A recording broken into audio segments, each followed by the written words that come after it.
En esta última parte de los mecanismos efectores celulares vamos a encarar los linfocitos citotóxicos. Como ustedes saben, los linfocitos citotóxicos se diferencian a partir de las células CD8 naive, ¿sí? Entonces, esa activación de las células CD8 naive o vírgenes se da a nivel de los órganos linfoides secundarios. Entonces, a nivel del ganglio linfático, las células T CD8, en un proceso muy similar a lo que ocurre con la CD4, entra en la corteza del ganglio linfático a través de las vénulas de endotelio alto. Cuando la célula dendrítica presenta el antígeno que es reconocido por el TCR de los clones de CD8, esas células van a entrar en un proceso de activación y diferenciación, ¿sí? Van a proliferar y van a finalmente salir del ganglio linfático hacia los tejidos efectores, donde como células citotóxicas que son, van a ir a matar a células infectadas por virus, por patógenos intracelulares o aún células tumorales, ¿sí? Y como ustedes saben, en ese proceso de activación, la presentación del antígeno se da en un contexto de MHC de clase 1. Jerarquizar de nuevo lo que es la vía de la presentación cruzada en la activación de los CD8, ¿sí? Como ustedes ya lo vieron en detalle en la presentación de antígeno,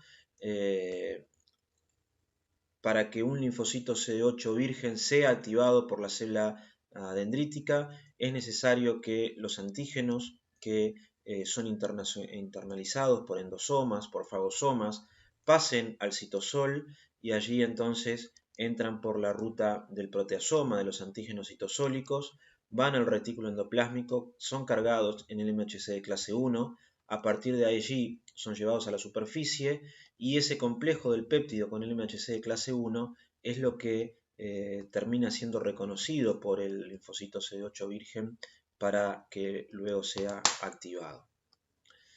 El modelo de las dos señales o tres señales, si agregamos las citoquinas, también obviamente se cumple en los linfocitos CD8, ¿sí? Y esa presentación de antígenos entonces lleva a la activación de esta célula para que luego se diferencie en célula citotóxica. En el caso de los linfocitos CD8, como es una célula que directamente va a matar, es una célula que tiene que estar muy regulada, por lo que es una célula potencialmente peligrosa si llega a activarse en un momento, en un lugar inadecuado y reaccionando frente a antígenos propios. Entonces, para que ese linfocito CD8 virgen se termine diferenciando en célula citotóxica, va a requerir no solamente de las dos señales, sino que en muchísimas veces va a requerir también la cooperación de células CD4, y esta es otra de las funciones de las células CD4, ¿sí?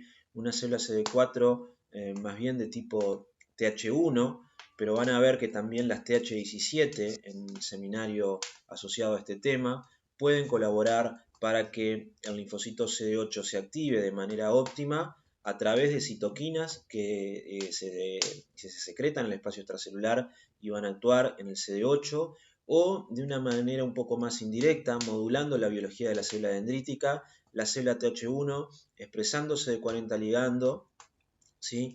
Va a actuar como una vía de coestimulación a la célula dendrítica en esta dirección, ¿no? La información va desde el CD4 hacia la célula dendrítica, y esa célula dendrítica que está en contacto con una célula CD4 activada va a aumentar la expresión de moléculas coestimuladoras, y eso va a ser crítico para que el linfocito CD8 se termine activando. Y hay algún eje como el eje CD27, CD70, que son particularmente importantes en la activación y en la diferenciación de los linfocitos CD8.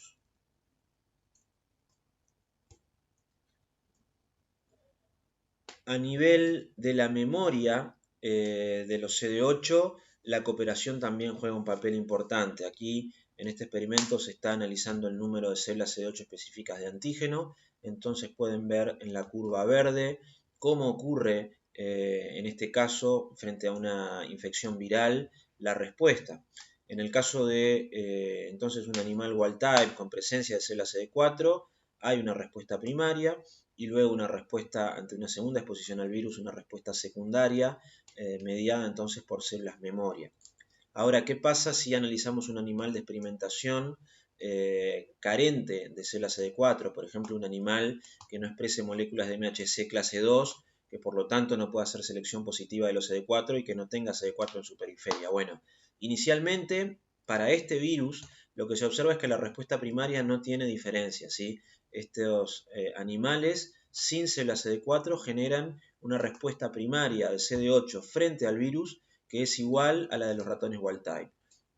Y aquí la diferencia se ve comparado al ratón wild type en la respuesta secundaria, es decir, en la respuesta mediada por células memoria. Pueden ver que esa respuesta es mucho menor cuando el animal carece de células CD4.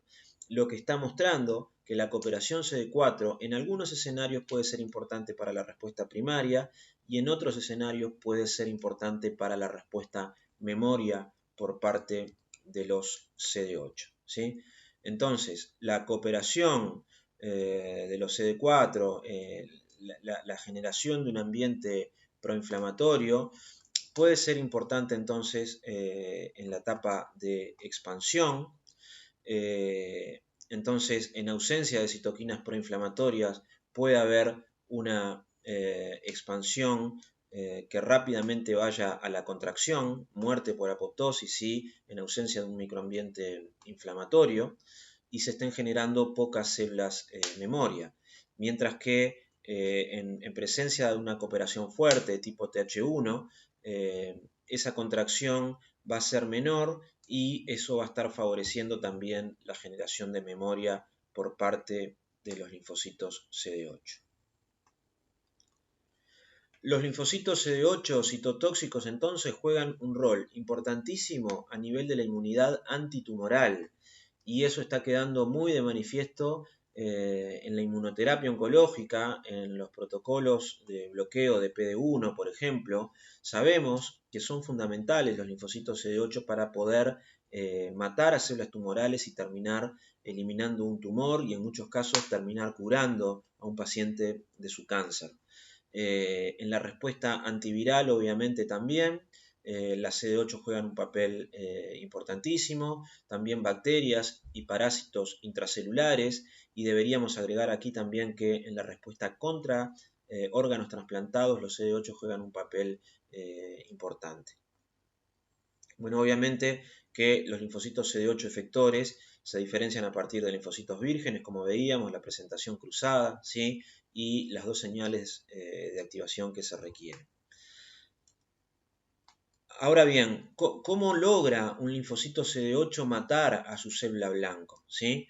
Esto lo va a hacer básicamente a través de mecanismos de citotoxicidad, ¿sí? Mediante la liberación de moléculas como granzimas y perforinas, a través de moléculas que se secretan, o a través de molécula transmembrana, como es la molécula Fas ligando, que cuando va a unirse a la molécula Fas, a su receptor, en la célula blanco va a estar induciendo apoptosis. Entonces, ya sea a través de moléculas secretadas o a través de moléculas transmembranarias como el Fas ligando, el linfocito citotóxico que se diferenció a partir del linfocito virgen va a poder matar a su célula blanco. El linfocito virgen, o incluso unas pocas horas después de haber sido activado a través de la presentación cruzada, no presenta ni granzima, ni perforina, ni Fas ligando y por lo tanto no tiene la capacidad de matar una célula blanco.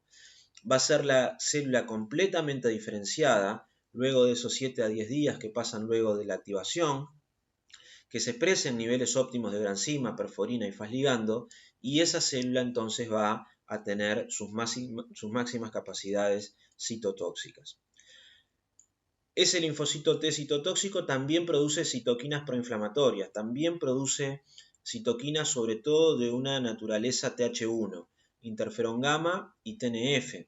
Y el interferón gamma tiene una propiedad muy importante que es promover la expresión de moléculas de MHC de clase 1, también de clase 2, pero en este caso lo que nos importa es la MHC de clase 1, de manera que la célula blanco, imaginemos una célula epitelial que está siendo infectada por un virus, esa célula en un contexto de interferón gamma va a estar expresando mucho complejo mayor de histocompatibilidad, de manera que va a estar presentando los antígenos al linfocito citotóxico, y de esa manera entonces esa célula blanco va a poder ser eliminada. La producción de interferón gamma entonces en este sentido juega un papel muy importante en estos mecanismos de citotoxicidad, y el TNF-alfa por otra parte va a estar promoviendo la llegada de linfocitos citotóxicos a ese tejido, va a estar activando macrófagos, que también generando ese ambiente proinflamatorio que favorece el control de la infección. El mecanismo por el cual las granzimas y perforinas logran matar a la célula blanco implica entonces la inducción de apoptosis por moléculas de tipo granzima. Hay diferentes granzimas, la que está claro que tiene un papel importantísimo aquí es la granzima B, ¿sí? Entonces, la célula CD8, una vez que reconoce el MHC con un péptido extraño, una célula infectada, ahí se va a dar ese reconocimiento y se va a poner en marcha en un mecanismo secretorio toda una repolarización que se da de la célula CD8 para liberar, en lo que sería aquí también una sinapsis inmunológica, liberar en ese espacio muy controlado estas moléculas. Cuando un CD8 reconoce al antígeno, no es que tira la perforina y la granzima al medio ambiente, sino que específicamente lo hace en la hendidura aquí de la sinapsis inmunológica para matar a esta célula infectada y no matar otras células, ¿sí?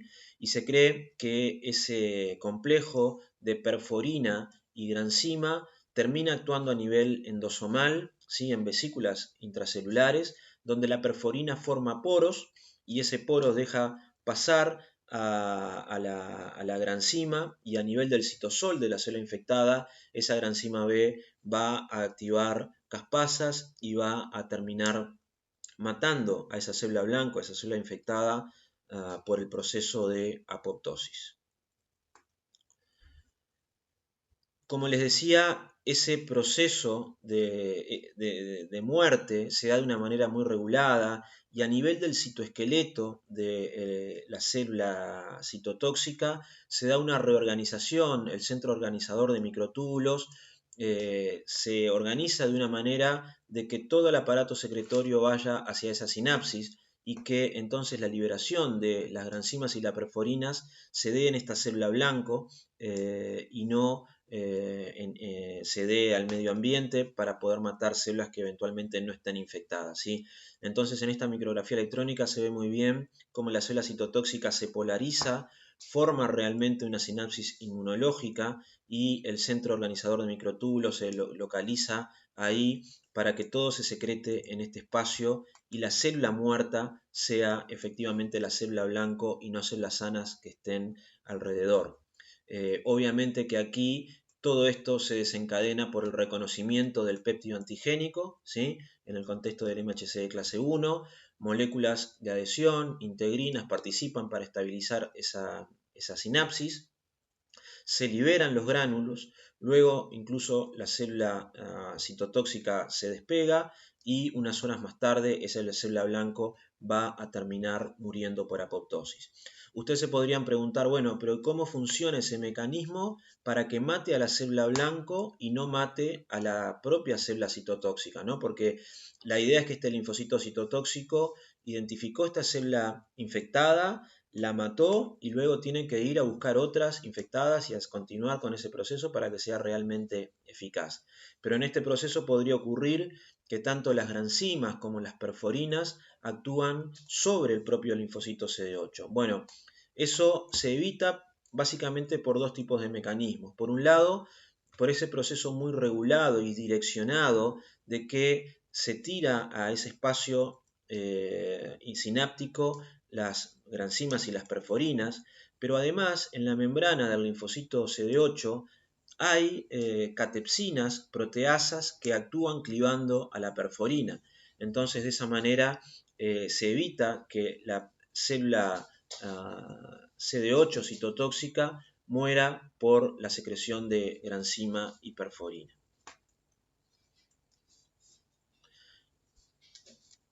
El otro mecanismo utilizado por la célula citotóxica es a través de la expresión de Fas ligando. Aquí sí no estamos hablando de moléculas secretadas, sino que es una molécula transmembrana, miembro de la familia del factor de necrosis tumoral.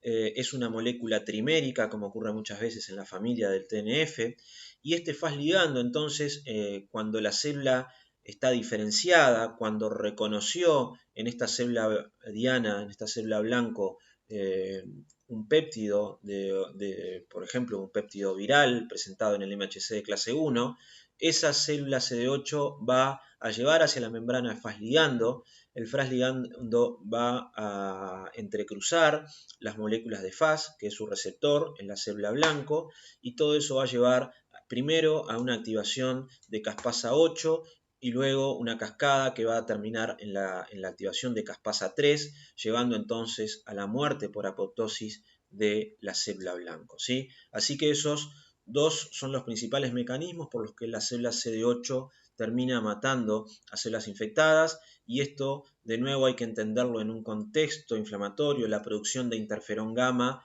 es muy importante para que el CD8 pueda llevar adelante estos mecanismos citotóxicos. Bien, para ir terminando, vamos a decir algunas palabras sobre lo que son otras células con capacidades citotóxicas, como son los linfocitos T gamma delta. Como ustedes ya saben, los linfocitos T gamma delta se caracterizan por expresar un receptor T particular, que no está compuesto por las cadenas alfa beta, sino por una cadena gamma y otra delta.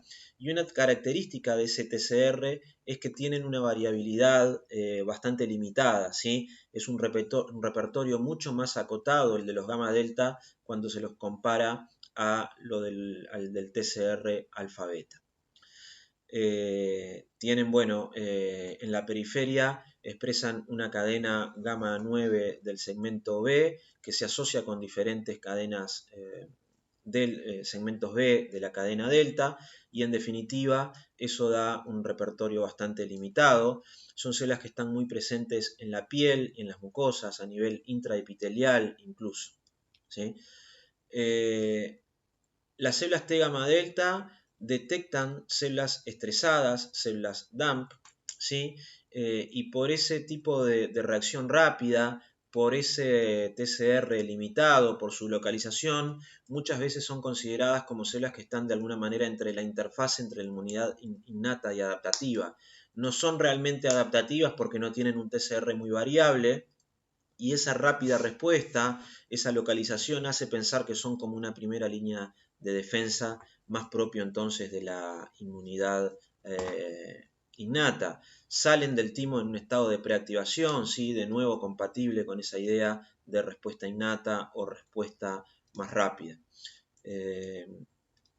Son efectivos tanto contra patógenos intra como extracelulares, y a nivel de la inmunidad contra los tumores se piensa que juegan un papel muy importante también.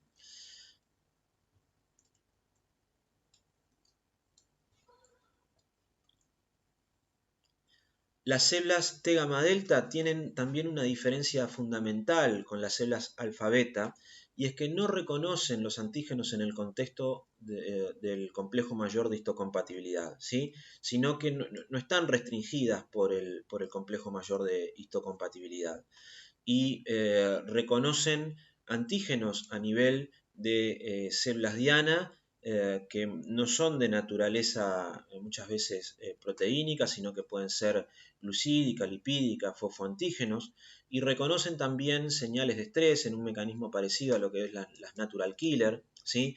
Y todo eso hace que lleven a una rápida activación de sus capacidades citotóxicas, y ellas mismas pueden producir citoquinas proinflamatorias.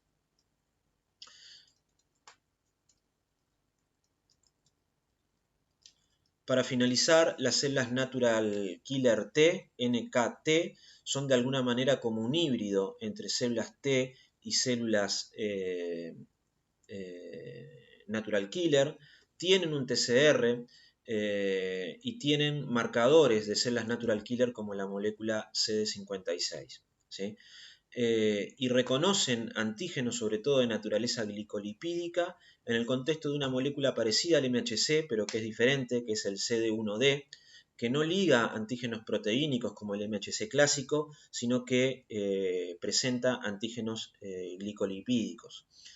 Estas Natural Killer T, entonces, son células citotóxicas, producen Fas ligando, ¿sí? Pueden matar a las células blanco y también participan fuertemente de la respuesta inflamatoria, secretando una variedad bastante grande de citoquinas inflamatorias, no estrictamente ligadas a un tipo de respuesta helper tipo TH1, sino 1, 2 o 17, sino que realmente tienen la capacidad de secretar un abanico muy grande de citoquinas proinflamatorias.